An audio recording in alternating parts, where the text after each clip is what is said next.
All right. Welcome back to the Bookly podcast. As you can see, if you're watching on YouTube or on Spotify, it's just me today. There is no guest. And I think I got some mixed feedback about the single host guest or single host episode that I've done so far, which was Rise and Fall of the Third Reich. I personally felt like that was one of my worst episodes. It was pretty hard to just get up and just start talking and talking and talking. I do also think that has to do with the fact that it was my third podcast episode ever. So I hadn't really gotten used to the flow of talking about things. I hadn't really found my voice. Not that I've found it at all yet either. Still working on that. But I feel like I've made leaps and bounds from the beginning episodes till now. And not only that, but The Rise and Fall of the Third Reich was a pretty dense book. Not going to lie. It was awesome, but it was rough to try to figure out how to break that apart and talk about it in a way that didn't feel just like a textbook. And the feedback that I got with it, actually, outside of my own personal feelings, was pretty positive. So I think it's still my most streamed podcast episode. I don't think it is on YouTube, but I think it's a top 4 on YouTube. And it's definitely the most streamed on Spotify, Apple Podcasts, and things like that. And a lot of people that I've talked to that have listened to it really did enjoy it. Outside of the fact, I think that that's the only episode that I've gotten a dislike on YouTube for so far, which was interesting. Most people just like the videos, but I did get one dislike, and it was that video. So who knows? Very mixed feelings about doing the host-only podcast episodes.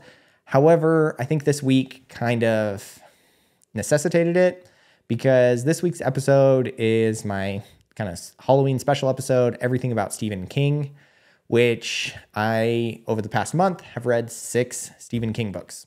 And we're going to talk about Stephen King as an author today, as well as each one of the books, kind of my opinion of Stephen King going into it, and then kind of now how I feel after reading quite a few of his books. Although, honestly, 6 books is only scratching the surface for that dude. He pumps out books like crazy. But I couldn't find anybody who wanted to read 6 books with me. So this is going to be a solo episode. And I still really wanted to do this episode, though, because I want to be able to put out more content. I want to put out more episodes. An episode a week to me seems a little bit lame. However, I'm just starting off this whole reading thing. So it's sometimes hard for me to read more than 1 book a week. Although I will say I want to pat myself on the back a little bit for this month. I feel like I nailed it, because not only did I read, I can't remember if it's like 4 or 5 books for this month's podcast episodes. But in addition to that, I read the 6 books for Stephen King all this month, which means at a minimum, I read 10 books this month, which is pretty good, because I think last year I read 10 books total. So I'd say that's a pretty good month. But out of all of the books that I read this month, let's go through them. So I think the first episode of the month was, and this month I wanted to do a themed month. So if you're recognizing a theme, it's because I purposefully made a themed month for October. I wanted to do a little bit more of like murder, spooky books for October and really like crush through them. So I think the first one was Agatha Christie, and then There Were None, which is just a classic. So that one was really good. And then the next episode was Thursday Murder Club, I think, and that one was good. It's kind of like a newer, like more upbeat murder mystery. Then there was Old Country, which is a little bit more of a kind of almost, I would say, Stephen King-like haunting book that takes place here in Idaho. It was kind of fun. Not my cup of tea, especially after reading Stephen King. I'm like, oh, man, Stephen King is in a league of its own. But I would say, and then the next one that we read was Frankenstein. I think it was just the 4 books, and then this will be the 5th episode. And this is the 6th episode, or the 6 books for Stephen King. So I want to say it was just 10 books in total this month. And out of all 10 books, I would say, it's hard to beat Frankenstein. If you haven't listened to the Frankenstein episode, listen to the Frankenstein episode. Because 1, Olivia is brilliant and she's awesome as a podcast guest. And she brings a lot of like really cool insights to Frankenstein, but it is one of my all-time favorite books. If you can't see, I've got a poster of Frankenstein right here. These are some of my favorite books. Before I started the podcast, I will definitely be updating these as I go, these posters, but Frankenstein was one of them one book that I absolutely loved even before starting the podcast. And then I reread it this month and pretty much just solidified how much I love Frankenstein. It is an incredible, piece of literature. If you have not read it, highly, highly recommend it. And if you have read it, go ahead and listen to the episode. Or if you haven't read it, listen to the episode. It's a good episode and it might make you want to read the book because it's incredible. But outside of that book, and maybe even like neck and neck with that book, I loved Stephen King. Like, I loved these books so much. I did not expect it at all. To be completely honest, I kind of felt like I feel like if I say Stephen King a million times on this episode, it's going to sound weird. Stephen King. So I'm just going to say King. Right? Isn't that what you do? Do you say their last name or do you say the first name? I have no idea. But we're going to say King. So just kidding. That sounds so weird. If it wasn't a noun, I think I'd have an easier time doing that. But no, it's a noun. So we're just going to say Stephen King the whole episode. So sorry about that. You're going to have to listen to his full name the whole time, every time I talk about him, which is going to be a lot because that's what this episode's about. But it just sounds weird to me just saying King. But Stephen King, I felt like he was going to be a little bit of a hack. And I know that seems really pretentious coming from a guy who read maybe 10 books in the last, before I started the podcast, maybe 10 books in the last, 20 years. So I obviously am no expert. However, when doing research on The Book Thief, I think it's Marcus Zuzak, I think is his name. He spent like a couple years thinking about the plot of the book. And then I think he spent 2 to 3 years writing the book. And that book is beautiful. It's amazing. I loved The Book Thief so much. And I just kind of expected that any quality piece of literature is going to take some time to develop. That there's a direct relationship between time and quality. And so when, doing some research on Stephen King and seeing how many books that he's written, I think he's written like 65 books or something like that. Like, it's something crazy. He's written a ton of books. I just figured like, they can't be good, like if you've written that many books, they can't all, they just can't be good. There can't be quality. And I was wrong because they are phenomenal. They are a different type of book. And I will kind of dive into that a little bit. They're not quite as descriptive and like overly poetic. They're not, he doesn't use, I think at one point he even says that he hates adverbs. And so he doesn't like use them at all. And he doesn't like overly describe or paint scenes within books, but he tells incredible stories. And he tells them in a way that just makes them, come to life.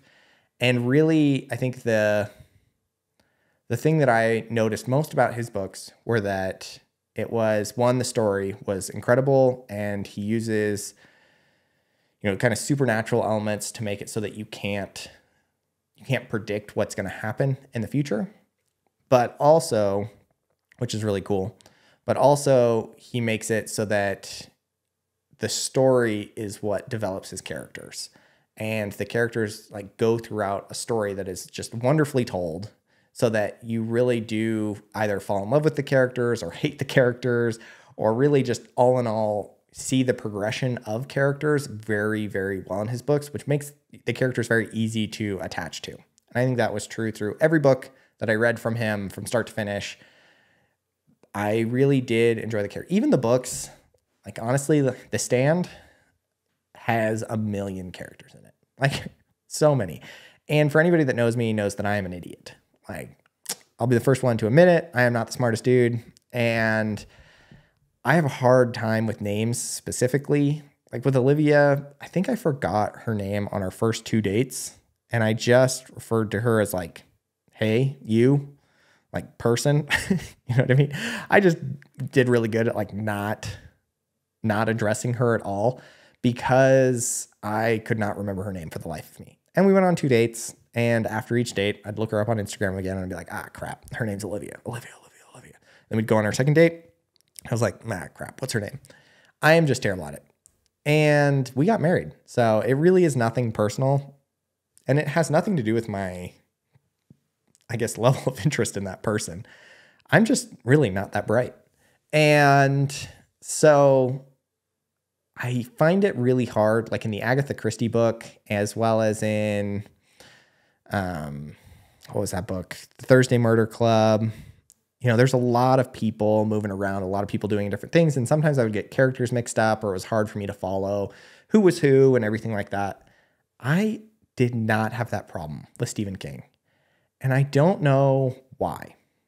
I can guess why. I think it's because I associated each character with their story so closely, because the story was so like well told, that it was easy for me to remember, oh yeah, you know, Stu is this guy from, you know, Texas and blah, blah, blah, blah. And so like I could easily remember names because of their backstories.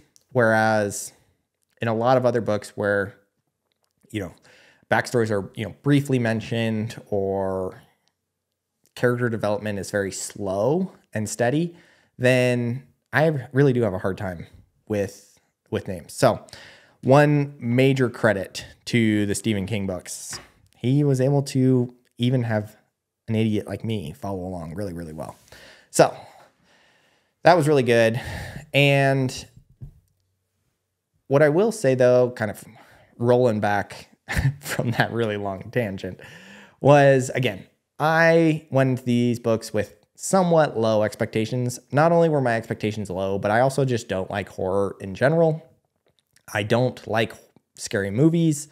I don't like being scared. And so I just figured all of his books were going to be too scary for me. This was going to be a one and done. I was going to read these books, get through them as quickly as possible, try not to have nightmares, and then this will be the only month that I ever do that again. Not true. I will read Stephen King anytime anybody suggests it, because I absolutely loved him. And so I know I'm not the only one to have low expectations for Stephen King. So when he originally started writing books, his first book ever was Carrie. Well, first, I think he said he had a couple books before that, but his first ever published book was Carrie. And Carrie was published in, where was it? 1973. It was picked up, and was picked up for, so at the time he was working as a high school English teacher, and at a public school, I think is what it was, or something like that. He was an English teacher at Hampton Academy, a public school in Hampton, Maine. And then on the weekends and at nights, he would work on his books. And so Carrie was picked up in 1973 while he was a teacher for $2,500. Somebody picked it up with an advance of $2,500. He was pretty stoked. He went out and bought a car for him and his wife, and he was like, this is pretty awesome. And that book ended up doing pretty well. So after a year, the paperback rights to the book came out, and he was expecting, like his goal was to get, or he was expecting around $60,000. And he was hoping to be able to quit his teaching job and start writing full time.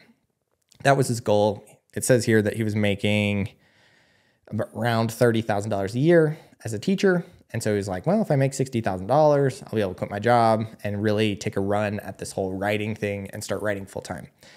So the paperback offer came, and the advance for the paperback issues turned out to be $500,000.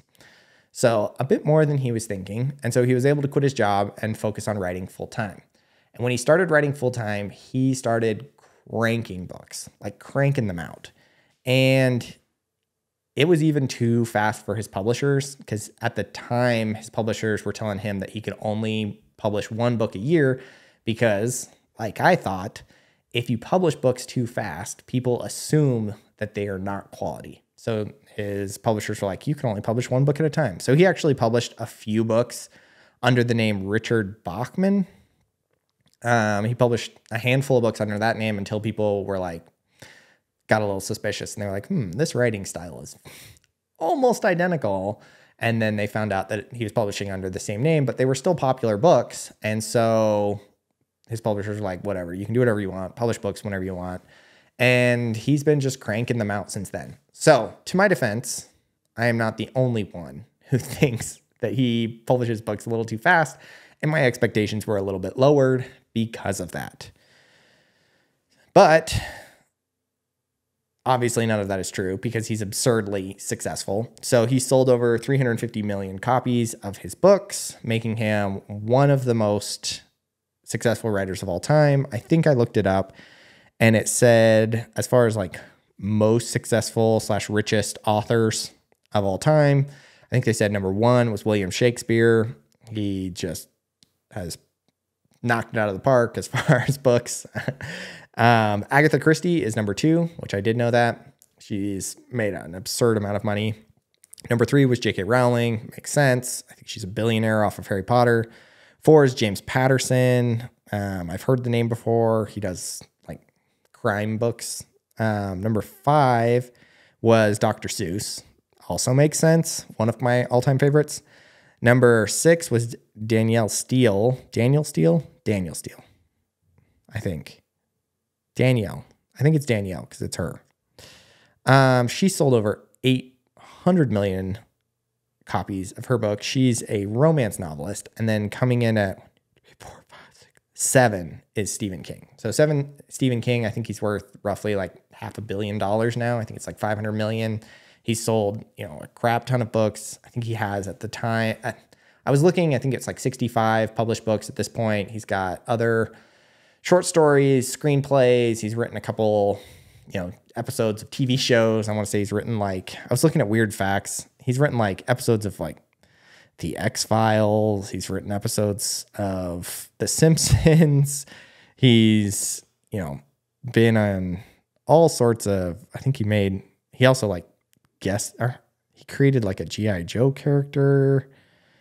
He's done a whole lot of stuff and created a bunch of stuff. So not just books, obviously, I think even just his movies alone have probably generated quite a bit of income for him. So in case you didn't know, which I didn't before doing a little bit of research, but he doesn't only write horror, mostly horror. He's known as like the king of horror.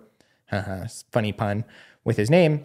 But he also wrote The Shawshank Redemption, which is one of the books that I read this month. So we'll talk about that book, but definitely not a horror book. And also on IMDb, I think The Shawshank Redemption is the highest rated movie of all time. So, and I know by a lot of people, it is, the greatest movie ever made. Again, written by Stephen King. The Green Mile, also I think a top 20 movie on IMDb, written by Stephen King. He's got a couple others in there that were not horror movies, but I'd say predominantly horror. But he does have a lot of movies and TV shows that have been made about his books. And actually all 6 books that I read for this episode of the podcast have been made into either movies or TV shows. So, and I'd say a lot of his books have been made into movies and TV shows, or multiples of movies and TV shows. Like I know It has been made into like 4 or 5 different movies at this point. So, I mean, he's done pretty well for himself. So let's see. I wanted to also talk a little bit about some interesting facts about him. Let's see. In 1999, he was hit by a van while walking home, and it almost killed him. That was kind of interesting. And then he ended up buying the van, I think, so that people wouldn't auction it off on eBay as the car that almost killed Stephen King, and then just crushing it and being done with it. But he was hit by a van, and he was, I think he wrote some books about the hitting. I know that there was a book, I think, about him being hit by a van. He was stalked a couple times by obsessed fans. I don't know, he's done a pretty crazy life. And part of his crazy life was kind of his addiction to drugs and alcohol. And that was actually one of the first things that I actually knew about Stephen King. I listened to a lot of podcasts myself. And one of the podcast episodes I listened to was with Joe Rogan, where he's talking about, I think in general, he's just talking about drugs. Joe Rogan likes drugs. I don't know, but he talks about them a lot. And he was talking to somebody, it may have been Brian Callen, actually, now that I think about it. And he was talking about, famous musicians and everybody who use drugs for creativity. And they were talking about whether or not drugs and alcohol lead to more creativity, or whether it's a symptom of creative people. And so Stephen King was pretty notorious for his alcohol and drug addiction before he became sober. So he's been sober for a number of years. I want to say it's going on like 20 or 30 years, no, 20 years now, something like that. It's been a while that he's been sober, but he used to be pretty prolific as far as like going on benders and writing. And he, took specifically alcohol and cocaine, but I know that there were a couple other drugs in that cocktail mix when I was reading about it. And it's actually even rumored that he wrote the entire novel Cujo, which is all I know is that it's about a dog. It's pretty scary. On a lot of people's lists, it is a top 10, Stephen King novel. But he wrote the entire book of Cujo in one weekend while on some crazy binge. And even to this day, he has no memory of writing Cujo. So it was just a little bit interesting. Got me thinking about, what Joe Rogan and Brian Callen were talking about. I know Stephen King has addressed it and said that he doesn't credit any of his creativity to drugs and alcohol. He says that that his creativity may have actually been more of a cause of, that abuse, but he doesn't say that it has enhanced or kind of has resulted in increased creativity. That's up to him. I don't know. I just found that kind of interesting. That correlation between almost like mad genius. I feel like when thinking about some of these books and some of the themes in their books and some of the monsters in this book, you almost have to assume that he was a little bit crazy to think of all of this. And I think at one point in his life, obviously he was pretty heavily under the influence and was thinking about, crazy demons and monsters and, these horror stories, but he's been able to do that, continue to do that into sobriety, and, continue to develop as an author, even past being sober. So I just found that, pretty interesting, and kind of a neat aspect of his life is that he's been able to kick addiction, but it's also a theme in a lot of his books. So I know we'll talk about it a little bit more when talking about, specifically The Shining, but I know a lot of his characters and a lot of his books actually have to do with addiction, and that kind of being a struggle or part of the characters that make them dark, is something that he actually lived through, and overcame. And then I know, there's other aspects to that as well. So when asked about, there's this quote here, and I think this has to do with something about writing horror stories. And I really liked this. I think it had to tie into his addictions and kind of where he draws from when thinking about these horrific situations. And I'm just going to go ahead and read it. It says, in every life, you get to a point where you have to deal with something that's inexplicable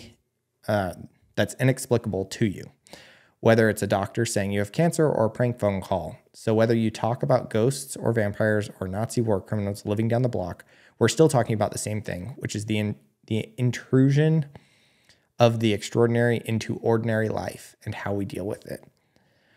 What that shows about our character and our interactions with other and the society we live in interests me a lot more than the monsters and vampires and ghouls and ghosts.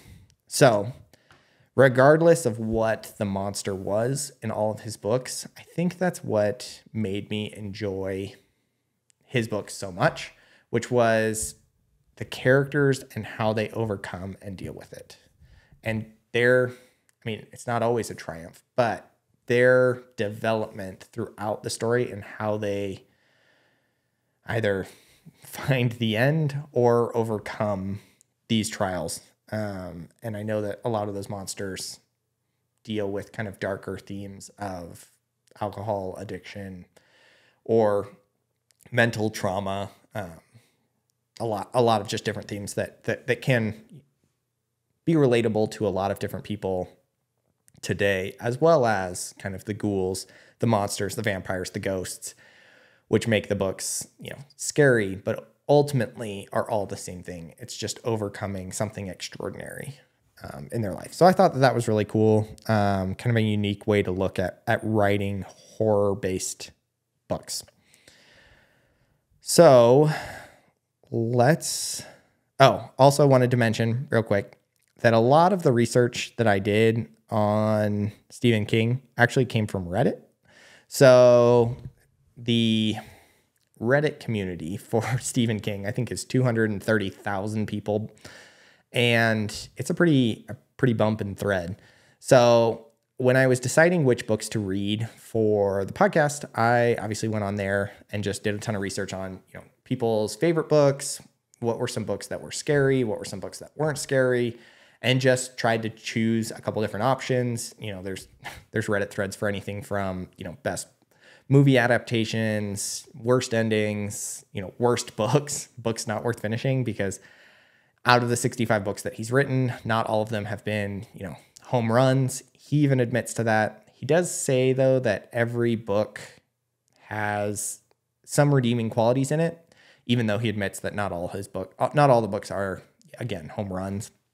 But whether it's, individual lines, individual characters, plot points, he does say that there's good in every single one of his books that he publishes.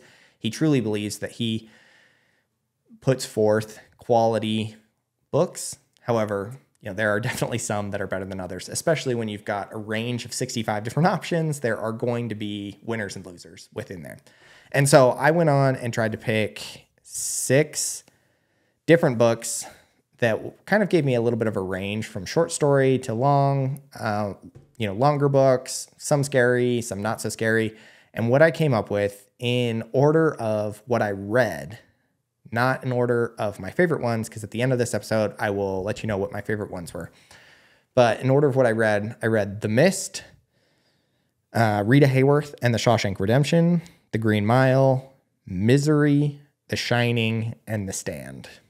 And as far as size goes, The Mist and Shawshank were pretty small books. They're both under, The Mist was like 167 pages, and The Shawshank Redemption is like 128 pages. Pretty small books. And then Misery and The Shining and even The Green Mile were kind of medium length books, ranging from 400 to 700 pages. And those were, pretty moderately long books. And then The Stand is his longest book that he's ever written. And it was it was 1,328 pages. I think it beats it in length by 14 pages. So it is his second longest book, and The Stand is his longest. And it is long. So I tried to choose, again, a range. I didn't choose just all short stories. I didn't choose all medium length. I didn't choose all long. And then in addition to that, I chose 2 books that were not scary. So I chose Shawshank and The Green Mile, obviously, that are not scary books. And then the rest of them, and then as far as horror, I chose The Mist, Misery, and The Shining. And then The Stand is more of a science fiction adventure, post-apocalyptic story, not necessarily horror. So a little bit of a variety from his books. However, a lot of these books were ranked pretty high in the overall ranking of books. I know The Stand has a little bit of a cult following. People love The Stand. And then I think Misery is considered a top, in almost every list that I read, Misery is considered like a top 2 or 3 book that he's ever written. And then The Shining is considered one of the scariest books ever written.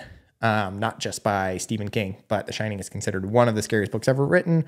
And so I just, tried to pick a few books out of his catalog that gave me a good feel for Stephen King. So we're going to go through them one by one and kind of talk about each one. And then at the end, I'll kind of rank them and tell you overall my thoughts on Stephen King. So, The Mist. The Mist is a book. It's pretty self-explanatory, but I want to do a little bit of a recap for each one. The Mist is about a mist that comes into a small town, and people are then trapped into this mist and can't escape, and people start dying, and there are all of these, I keep wanting to say magical, but they're not magical. They're horrific monsters, giant bugs and monsters and flying monsters that are killing people. They're tentacles that are shooting through windows and grabbing people and pulling them out into these mist and just dying. So that's the premise of the book. It was a pretty short book. Again, this one was one of his short stories. It was 176 pages. And it was one of the books that was made into a movie by, I think his name is, let me look up his name. Frank Darabont, I think is his name. So Frank, and I'll say his name, I'm not going to say his name a bunch of times. Frank is what I'm going to say. Bought the rights to a bunch of Stephen King's books to make into movies. So he actually is the one that made The Green Mile, Shawshank Redemption, which Shawshank was the first one that he got the rights for. And the first Stephen King book or the second one that he made, I believe. I think he made one more before it, but it was the first. And I think it was like a short movie or something like that. Again, I'm getting a little bit confused, but I think the first one that he got from Stephen King ended up being like a short film. And then his first full-length feature that he got from Stephen King was The Shawshank Redemption, and then The Green Mile, and then The Mist. So he's had a couple different movies made. Obviously done pretty well, making some of the greatest movies of all time through Stephen King. But Stephen King says that this was the movie that he was most frightened while watching of his adaptations, which is pretty high praise coming from Stephen King. So he absolutely loved the movie that was made out of this short story. And in fact, he even says that, so there's a difference in the ending from the movie that was made and the book. And he even says that the movie ending is scarier than the book. So I found this book to be, well, and actually one more thing. So the way that Stephen King came up with this movie, he says, and I'll quote here, I was halfway down the middle aisle he was shopping at a shopping center in Maine, a small little convenience store. He says, I was halfway down the middle aisle looking for hot dog buns when I imagined a big prehistoric bird flapping its way towards the meat counter at the back, knocking over cans of pineapple chunks and bottles of tomato sauce. By the time my son Joe and I were at the checkout lane, I was amusing myself with a story about these people trapped in a supermarket surrounded by prehistoric animals. And ultimately, that's what he wrote. Pretty crazy that he's out shopping, and this is the kind of stuff that comes to his head. When I'm out shopping, the things that are coming to my head are like, should I get more candy or do I have candy at home? Usually that's what's running through my head. Not entire books and the plot of books. So obviously a very gifted individual as far as, visualization, stories, and just overall creativity. Incredible, because my mind does not work like that at all. And I'm glad that there are people in this world who have that sort of creativity and can write it all down. So that's how he came up with the story for this book. My overall impression of this book was good. It was the first one that I read. Like I said, it was enjoyable. I didn't really want to put it down, but it also, to me, after looking, hindsight, had the least amount of character development. So it was not, again, I don't want to rank them, but it was not my favorite out of all the books that I read. And it's because of the lack of character development. Now, again, there's only so much character development that you can do in such a short story. However, he knocks it out of the park with the Shawshank Redemption. So obviously you can do it in a short story, but this one was more of a frightening scenario, not so much frightening characters. And I think I enjoy frightening characters over frightening scenarios. Personal opinion. So not my absolute favorite, but if you're looking for something that's, scary, descriptive, I want to say this was one of his earlier books, if I remember correctly. Because I know that although this was, I think, the third or fourth book that Frank made into a movie, this was the first one that he wanted the rights to, but ended up creating other movies first, and Stephen King kind of held this movie, or held the rights to this movie to the side for Frank and was like, you can have this later. But I know that it was kind of earlier in his development. And I think from what I was reading, there's a shift, and I can kind of see it. There's a shift in his writing style from being, more of a creative writer, someone who's very descriptive, somebody who uses a lot of, imagery, to a more story-based writer, which, I think these later books really showcase, is that he, is a very gifted storyteller, without having to be overly descriptive about what's going on. And so I think this was definitely more on the earlier side of that. The story is not as fast-paced, is not as, I don't know. I honestly, I don't want to say bad things about it, because I really did enjoy it. It was a book that I didn't feel like I wasted my time with, but it also wasn't a book where I loved any of the characters, or I loved the story, or it wasn't super relatable. There were, elements of it that were really good, and I was scared at some point. The monsters were really terrifying, honestly. There was a lot of mystery surrounding the monsters, obviously being clouded in this mist.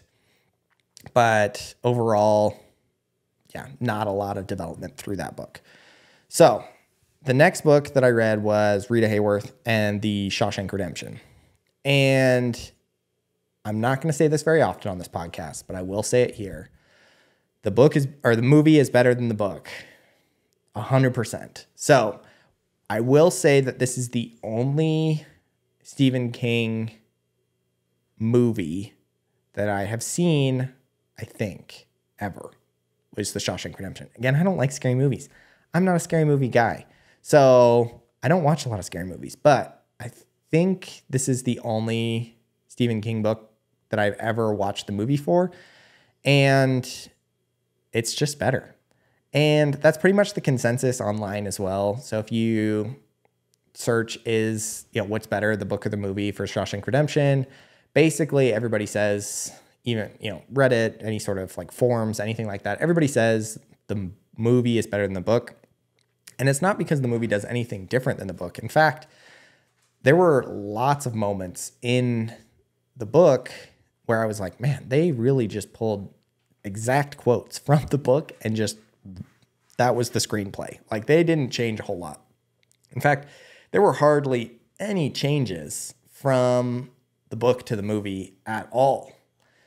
The book, from what I remember, reads in about 3 hours, and the movie's like 2.5 hours long. So they basically just took the book and 100% made it into almost shot for shot, word for word make of the book. However, they added Morgan Freeman, which just kills it. So the visual aspect of it, the casting of the original Shawshank Redemption, I mean, there's a reason that it is rated the greatest movie of all time on IMDb, and it's because it's absolutely incredible.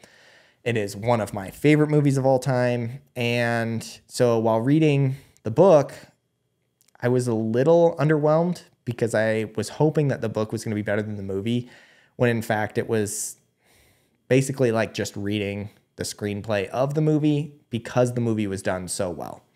So if you've already watched The Shawshank Redemption, I don't think that there's any reason to read the book. But if you're somebody who's never seen the movie, just watch the movie. I'm not even going to recommend the book. The book was good. And the book is great.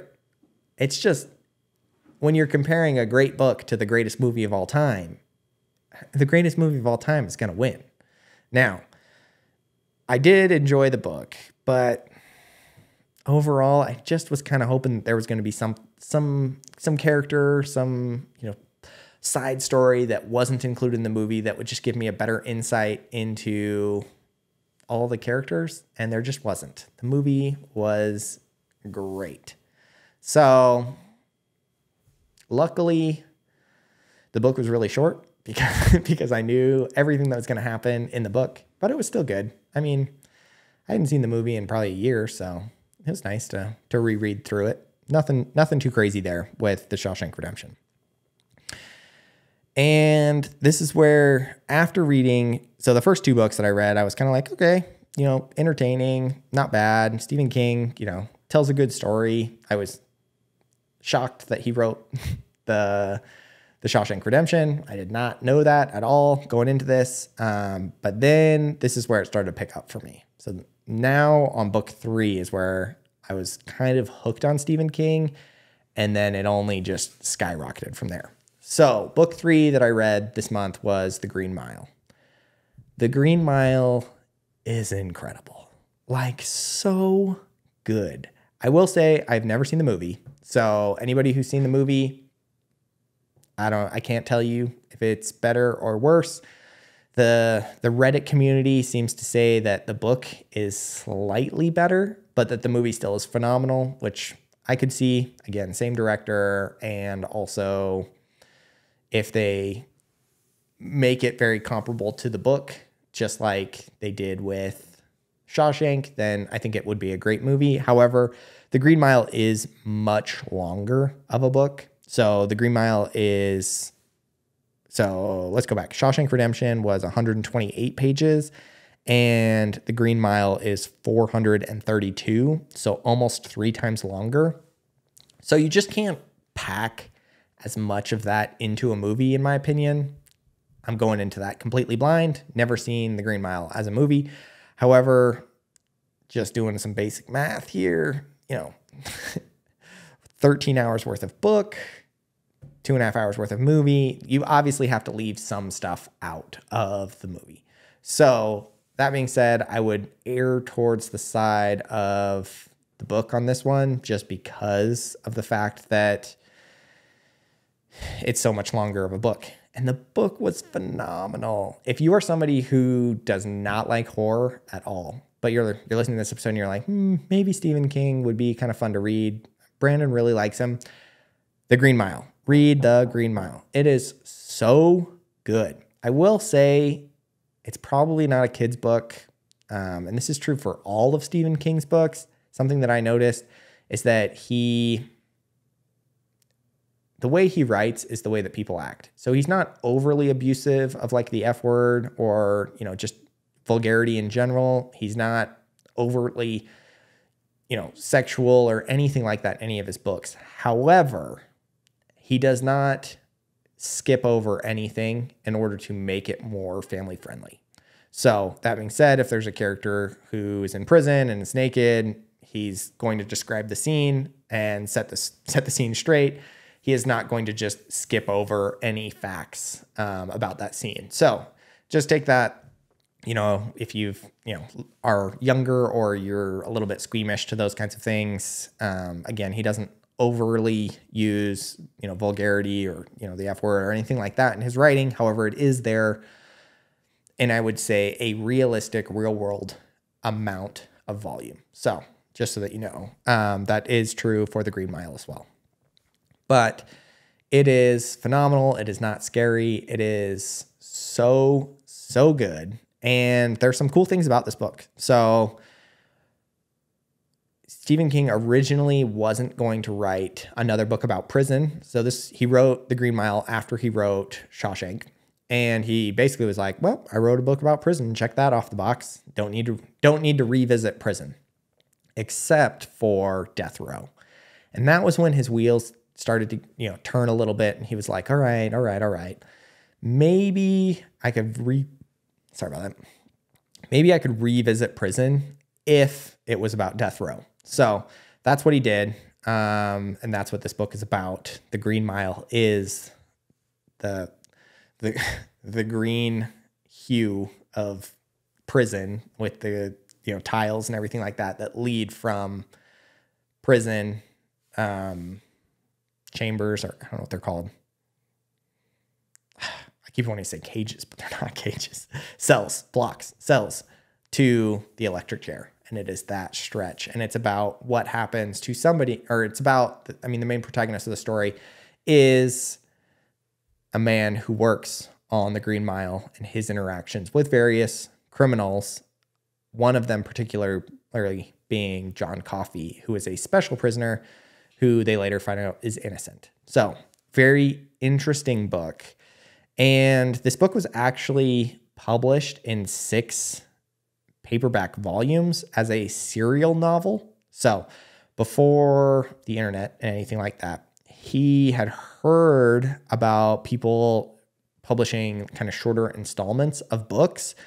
And actually the person who kind of tipped him over the edge to try it was Charles Dickens. So Charles Dickens often published stories in shorter installments, either folding them into magazines or publishing them as small chapter books of larger stories. And Stephen King is a big Charles Dickens fan. And so he's like, heck, I'll give it a try. And so he started the Green Mile. This was his first time ever doing that. And I'm not sure if he ever did it again, but I know that this was his first time doing it. And he would, every year publish installments, I believe.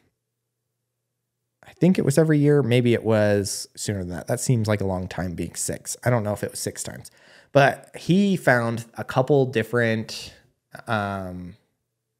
advantages to publishing these in installments. First of all, being that once the first installment was published, he actually had to finish each installment and had a deadline. So that was pretty cool because sometimes he would get, he'd come up with stories and then trash can them or save them for later, or, just take a really long time to come out with a specific story because he couldn't, find the right way of making it. And he was kind of a perfectionist into different things. Like he did a lot of research into making sure that things were, period appropriate. That if he talks about, something being on the radio, that it was something that actually was on the radio or something that was actually in the town. So he does a lot of research in his books. And so sometimes that can lead to kind of longer publishing times. And because of that, he was kind of interested to see if he could make these deadlines for these different books and see, he was excited that he'd have a hard, fast deadline where he'd have to come out with the next installment of the story. And then the other thing that he really liked was that people couldn't skip to the end and ruin the suspense of the story. And so he liked kind of that ability to just publish in sections. He also states that he didn't know the end of the story when he started the story. So made it kind of interesting for him to write sections and then kind of develop the story over the course of a longer period of time where people were excited about different portions of the story with him. So kind of unique, an interesting way to publish the book. And I think that would be a very hard way to do a book. Again, I just keep going back to like people that I've done some research on and, how they will write a book and then, go back and re-edit things. And just the whole process of writing a book is very involved from start to finish, making sure that things line up very well, setting yourself up, maybe adding in, Easter eggs throughout the books that, connect the beginning of the book to the end of the book, different things like that. And it just, again, it goes to show how great of a writer he is, that he can do that, write a book in 6 installments and still be, create a story as great as the Green Mile. I mean, there's no other way to describe the Green Mile, the story of the Green Mile than just honestly phenomenal. I got done with the Green Mile and I remember going upstairs and just being like, Olivia, you have to read this book. It was so good. Like just down to its core, it was an amazing, amazing, amazing book. Like I mean, I don't even know what else to say. Like I thoroughly enjoyed this book from start to finish. The characters were amazing. The development was amazing. Just the moral dilemmas that are created while working on death row. And then the character of John Coffey, who is this man who is wrongly accused of a crime, ends up in prison, but they find out that he has kind of this special gift to heal people. And kind of the dilemma that the guards have of knowing that he's innocent and knowing that of his gift, and still, because he's black in the, I think it's like in the 60s or something, like 40s. I don't know, early, still kind of Jim Crow era. Still knowing that it doesn't matter if he's innocent or not, that there's no way for them to get him off of death row. And that dilemma that they have throughout this whole book was really cool.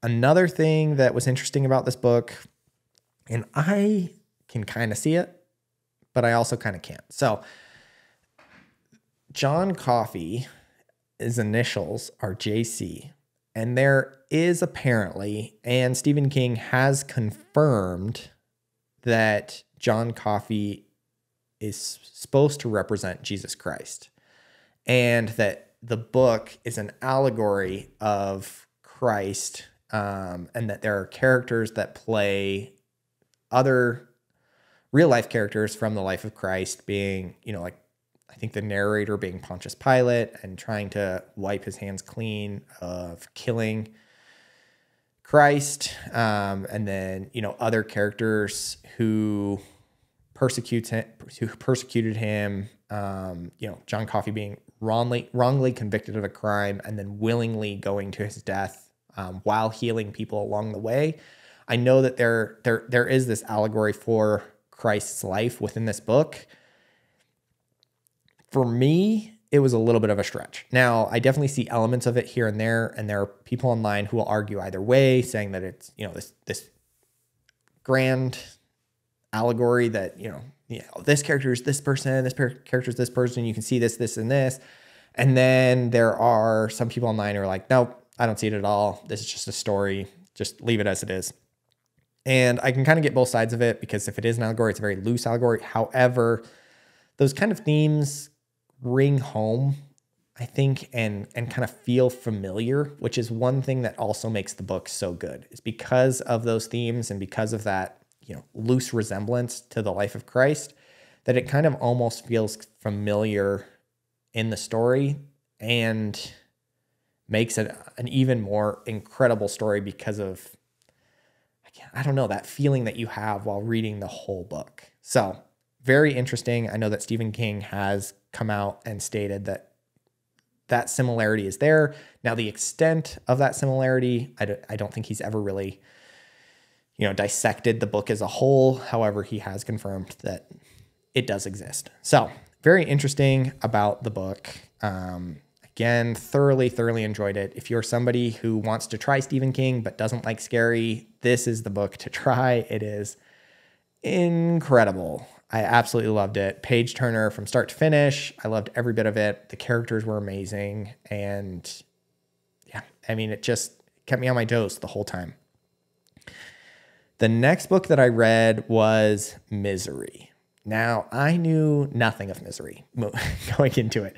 Olivia asked me, she was like, do you know what Misery is about? I was like, nope, not even a little bit. I couldn't even tell you what the plot was going into it. I was like, people online seem to really like it. Might as well read it.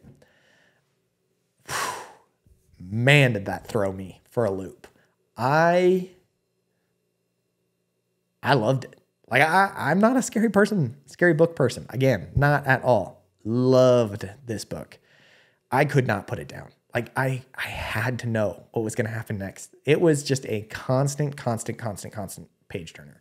So this book is about an author who gets into a car accident, and the person who finds him happens to be a big fan of his books. And so she kidnaps him, brings him home, and starts nursing him to health. He's got mangled legs from the car accident. She used to be a nurse, and she doesn't like the ending of his last book.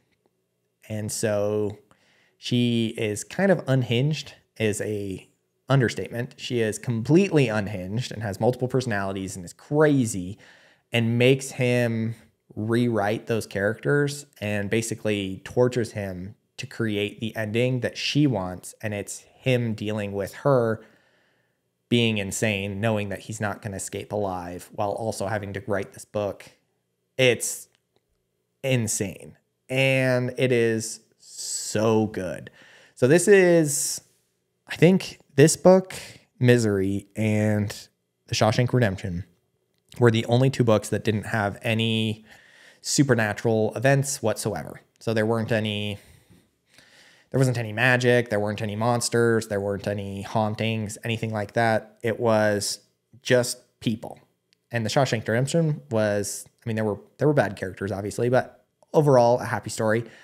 This one manages to be absolutely terrifying without any like supernatural events.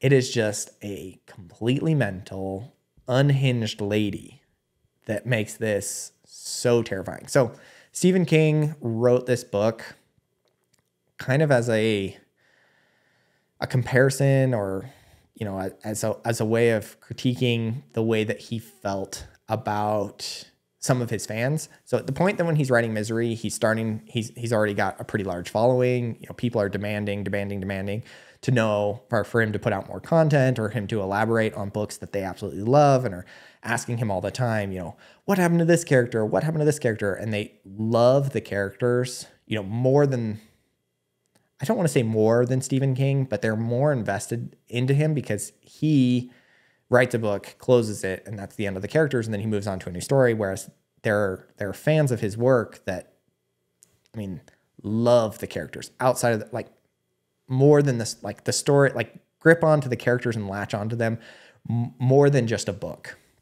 And so because of that, he felt almost like hostage to some of his fans. And so this is him writing a horror story about the way that he feels as a writer sometimes being held hostage by his fan base. And so it's kind of interesting. You know, it's interesting that he was able to come up with that idea and then, you know, kind of expand on it from there and create this absolutely terrifying story about this lady who holds him hostage. And I think Misery, in every list that I ever read, was a top 5 book that he's ever written. And I would 100% guarantee, or not guarantee. Sorry. I would 100% agree. It was incredible. Like, page turner after page turner. I think what made it so good was that she was so crazy that you never really knew what she was going to do next. And so you could never predict the book. I mean, I don't like books where you're like, oh, I know what's going to happen. I know what's going to happen. This is going to happen. This is going to happen. This is going to happen. You can kind of foresee how it's going to end. And with this book, you just couldn't. She was so unpredictable and so crazy that you really couldn't. You couldn't get inside of her head and see how it was going to end. And he did such a good job of that, and just kind of splitting her personality and making her so terrifying, and yet also so, I don't know, like there. I don't know. Her character was so developed. It was phenomenal. Amazing book. If you like suspense, this book could be for you. It's not necessarily terrifying in that, you know, you're not going to be kept up at night because there's a ghost in your closet, but it is very suspenseful. So if you like more of like a real life suspense thriller, Misery is the book for you. Definitely give it a shot. It was phenomenally written. Loved every minute of it. That book is also one of his mid-length books, 368 pages or 12 hours on Audible. So kind of a mid-length book. Really, really good. The next book that I read was The Shining. And The Shining deals with a family who moves to Colorado because the father has an alcohol addiction and ends up getting in trouble at work and getting fired. So he basically goes cold turkey. He's not going to drink anymore. Moves his family across the country to Colorado to be stewards over this old hotel in the winter to make sure that, nothing happens to the hotel, that, he takes care of the hotel over the winter while there's no guests. And it's a way for him to remain sober, stay close to his family, because obviously there's hardship within the family because of his previous addiction. And then everything starts going sideways in the hotel. And this one is definitely supernatural. And when I say goes sideways, I mean goes supernatural sideways, and the hotel ends up basically taking over his mind and making him go crazy to the point where he tries to kill everybody. So he's insane. Absolutely insane. And this book has a lot of themes that deal with addiction and alcoholism throughout the entire book, which was really interesting because that was something that Stephen King struggled with. And then in I believe it was 2013 or something like that, there's a sequel to this book that was written a little bit later called Dr. Sleep. And it's actually about the boy.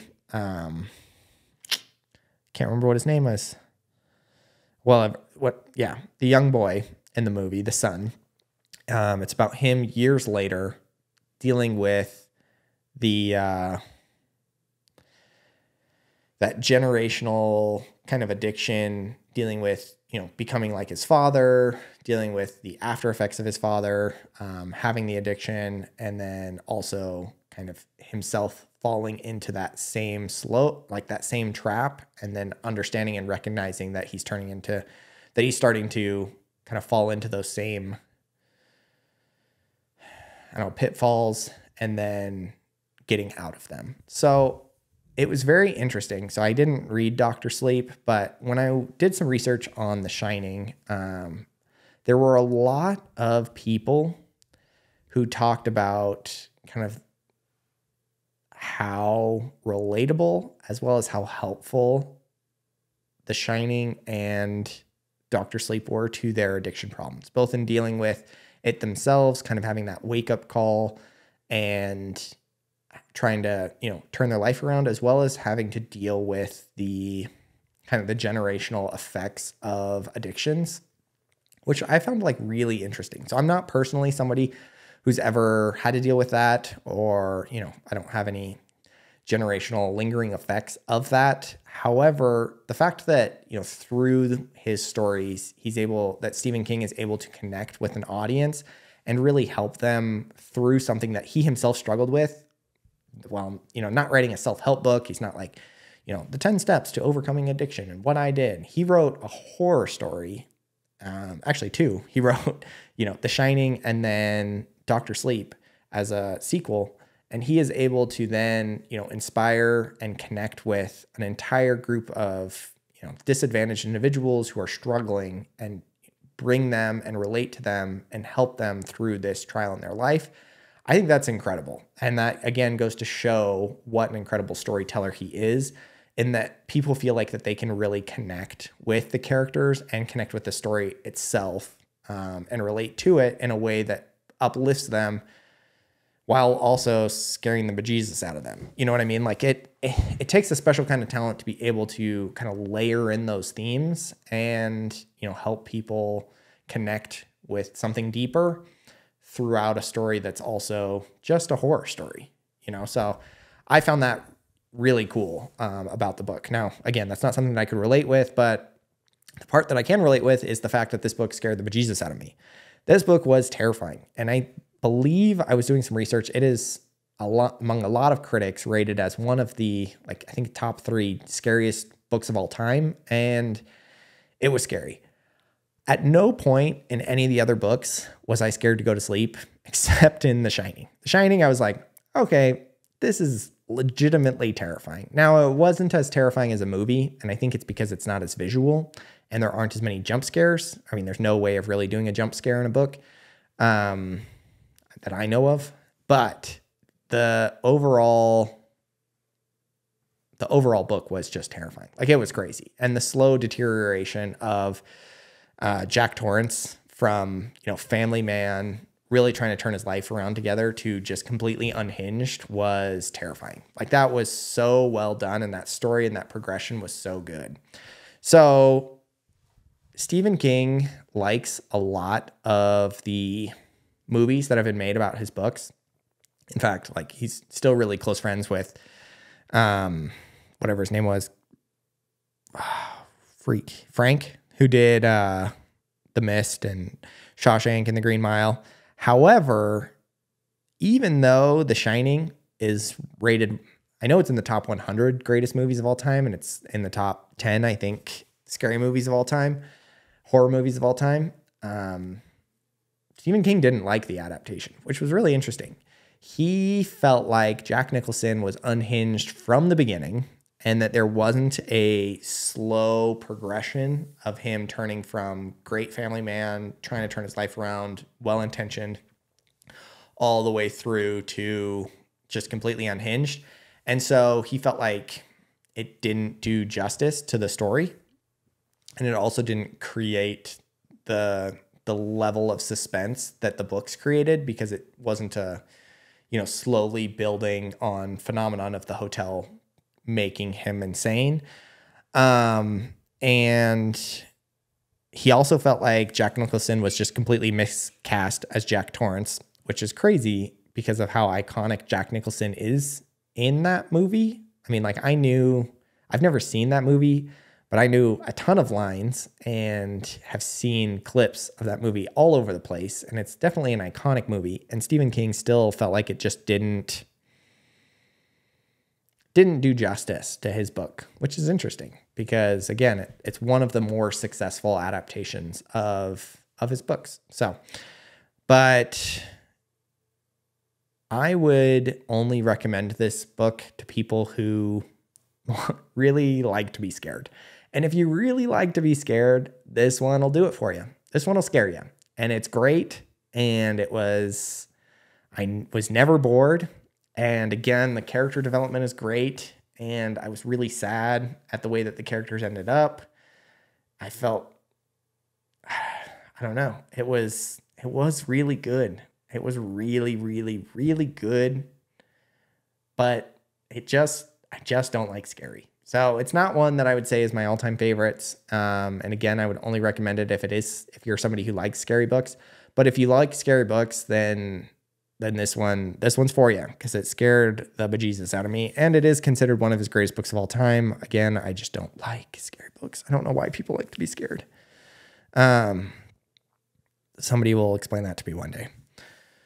So the last book that I read was The Stand. And The Stand is long. So The Stand is 1,328 pages. Or if you're listening to it on Audible, it is 47 hours and 47 minutes. So roughly 48 hours worth of listening. Now, it wasn't always this long. Originally, it was published with like 880 something pages, just a little bit longer than The Shining.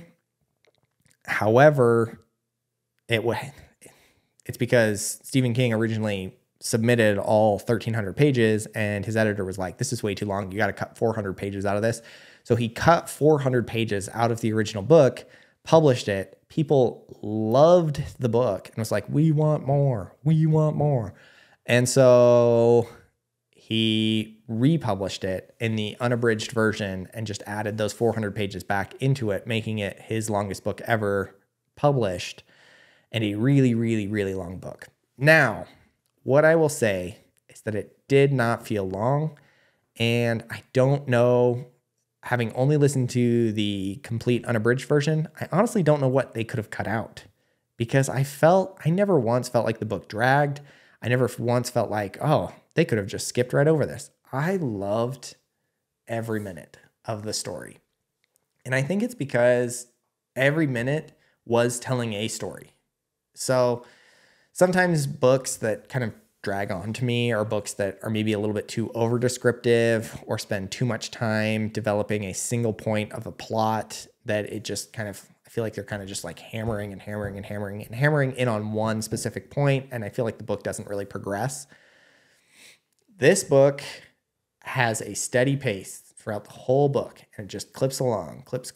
And now there are multiple stories going along in the book. So this book is got, multiple groups of characters, and they all, come together at the end. And so, he's able to tell multiple stories, and each story is moving along at its own pace, which is what makes it such a long story. But ultimately, I never felt like this book dragged at all. So the premise of this story is there's a super flu that gets out of a bioweapons lab, and it is a flu that kills 99% or more of the population.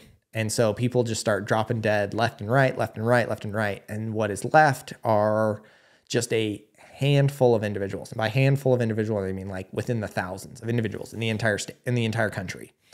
And these individuals start having dreams, and there are two people that are kind of pulling them in different directions in these dreams. And every single person that's still alive is kind of experiencing these dreams, together. And there's the walking man is what he's called. And he is Randall Flagg is his name, and he's evil and represents darkness. And then there's Mother. Oh crap! Why can't I remember her name? I don't know, but Mother something, and it'll come to me in just a sec, I promise. And she represents everything that is good. And so it's basically this book about a post-apocalyptic world in which society is restarting, and people can choose whether they want to be good or evil and why they want to be good or evil. So it's kind of this breakdown of the individual will to be good and the individual will to do evil, why people choose that, and then ultimately that conflict between good and evil at the end. And it is so good. So I loved this book. Every part of it from start to finish. I loved the characters. The character development was phenomenal. I teared up when characters died. Like, that's how much I loved every one of these characters. I will say there's like a cult following of this book, and people absolutely love the characters of this book. It is the book that Stephen King says that he gets the most questions about. People are always like, are you going to, write any additions to this book? Or are you going to, talk, what happened to this character or what happened to this character?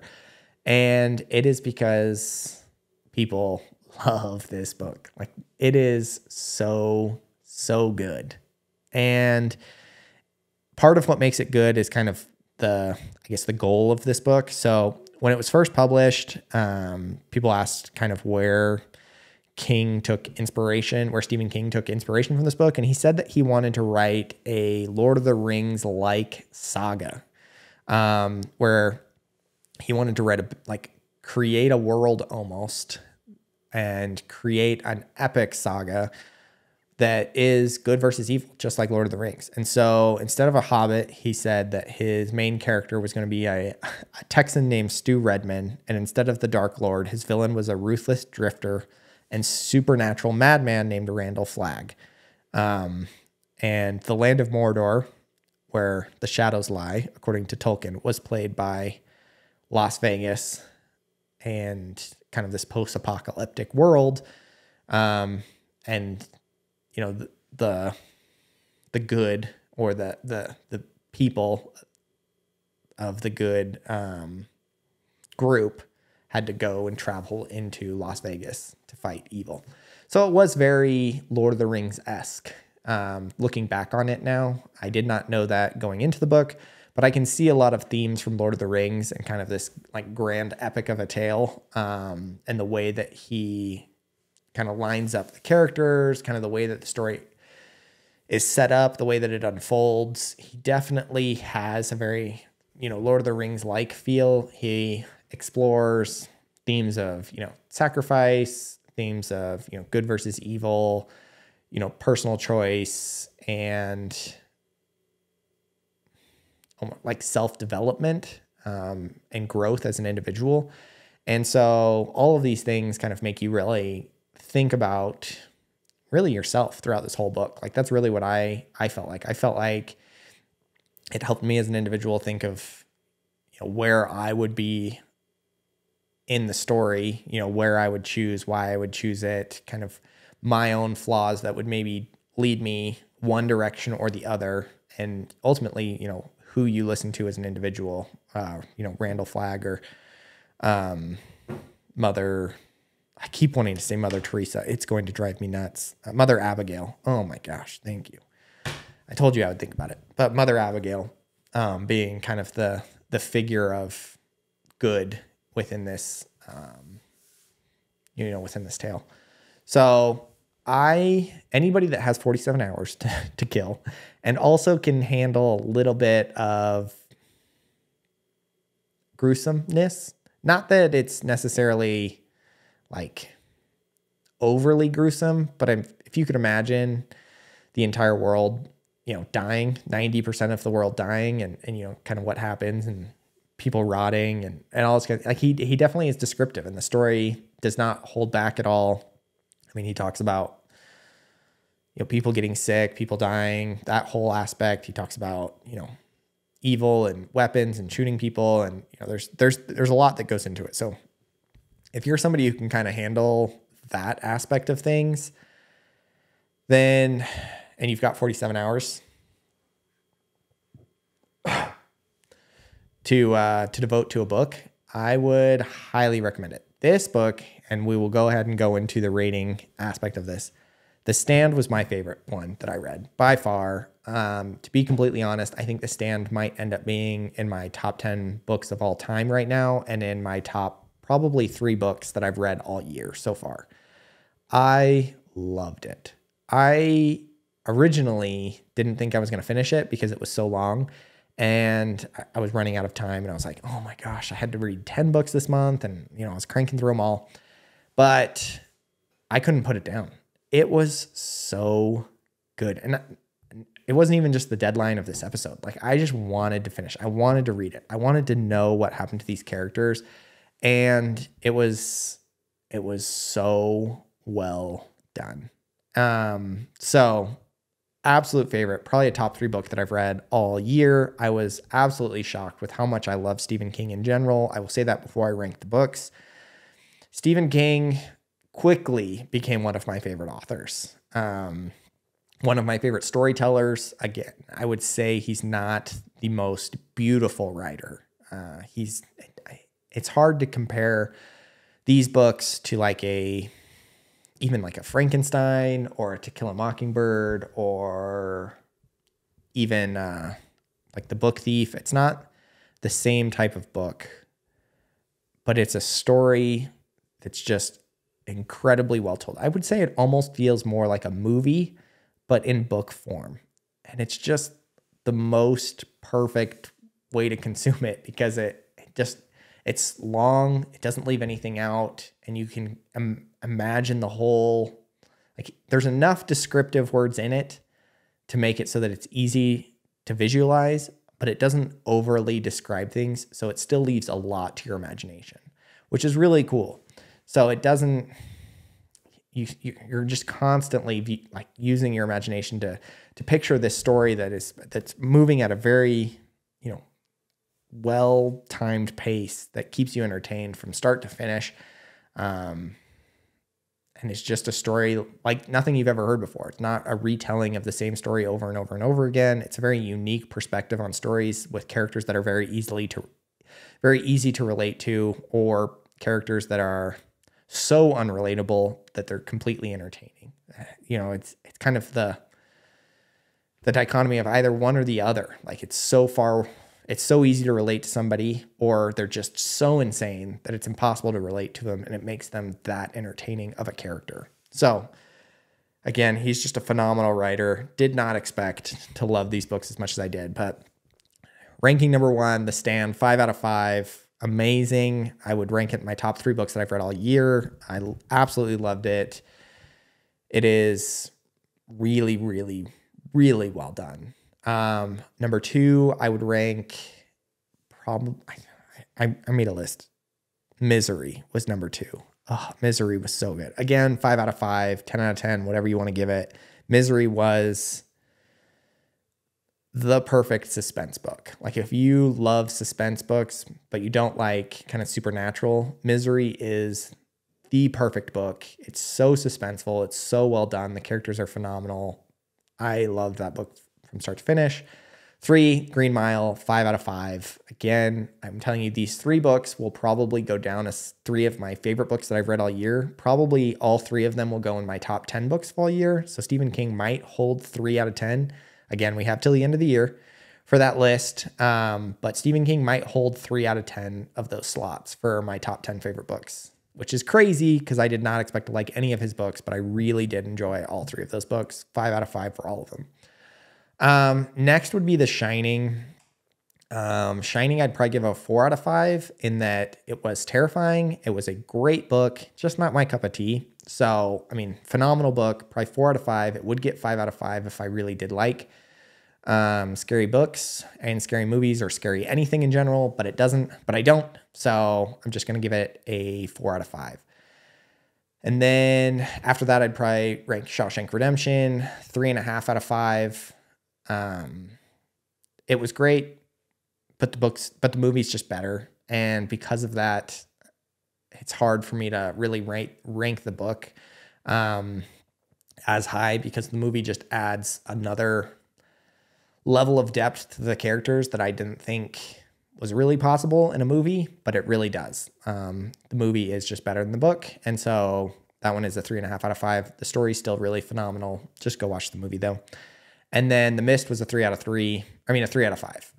Entertaining, nothing crazy. If you like monsters, I would recommend it. It's a short story, so it is fun.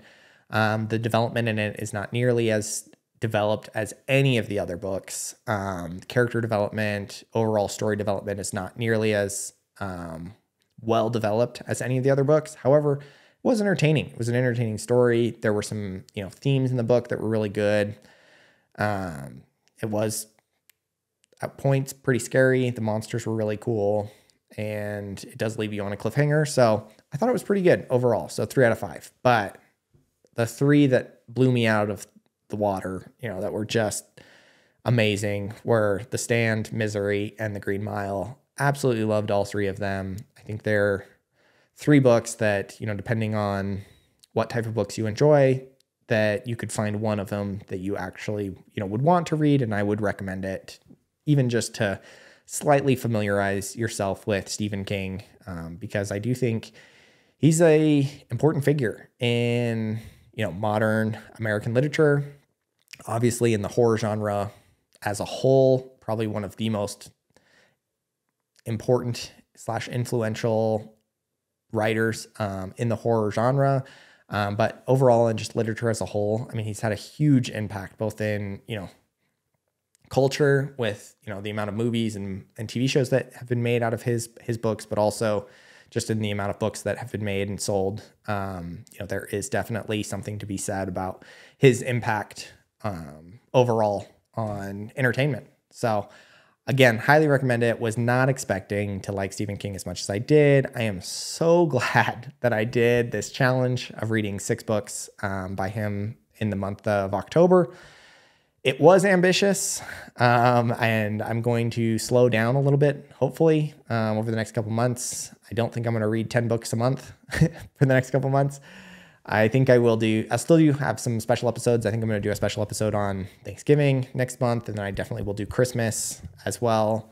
And I might do one for the last day of the year as well for December. So there will be a couple extra episodes coming out, but this was definitely a special episode month and went all out for it. And so glad that I did, because I really did enjoy Stephen King. Found a new author that I really did enjoy, and a lot of books that I would put up there and my favorite books. So thank you for listening to the Bookly podcast. Now, if you don't ever want to listen to me as a solo podcast again, then be a guest. So come on my podcast. I have a ton of books that I'm looking to read. Not just horror books, not just fiction books. I know that I have a lot of nonfiction books coming up here pretty soon. A couple self-help books, different genres coming up. So open to anything, but I would love to have you on the podcast. Again, it keeps me from getting on here and just rambling for what's been like an hour and a half now. So that's always a good thing. And then, always interested in just hearing new perspectives, new books, learning more about individuals. So if you'd like to be a guest on the podcast, please reach out. I would love to have you on. Really open to reading any sort of book. And I do travel between here and Utah quite a bit. Sometimes I'll do podcast episodes in Utah. Not very frequently though, but if there's for any reason you can't ever make it up to Idaho, just let me know. There's just still a chance I could fit you in as a podcast guest down in Utah. And then the other thing, please like, comment, and subscribe. If you are on YouTube, please leave us a 5-star review. If you are on Apple or Spotify or any other place that podcasts are listened to, and please tell your friends about the podcast. So we are starting to pick up a little bit of steam as far as listeners go. We're pretty regular now with, every episode's getting a few more and more subscribers and more listeners. So we are rolling, but would love to kick this off with a few more subscribers, I think, and a few more listeners. So if we have more people listening, I think we'll be able to pull some, more interesting guests and, continue to learn more and more from all of these books. I have thoroughly enjoyed reading at this point. Doesn't matter the book. I actually have enjoyed this whole process immensely and would love to keep it going on. So please tell your friends, tell your family about the podcast, share the podcast with anybody and everybody, and let's continue to help this thing roll forward. And thanks for listening.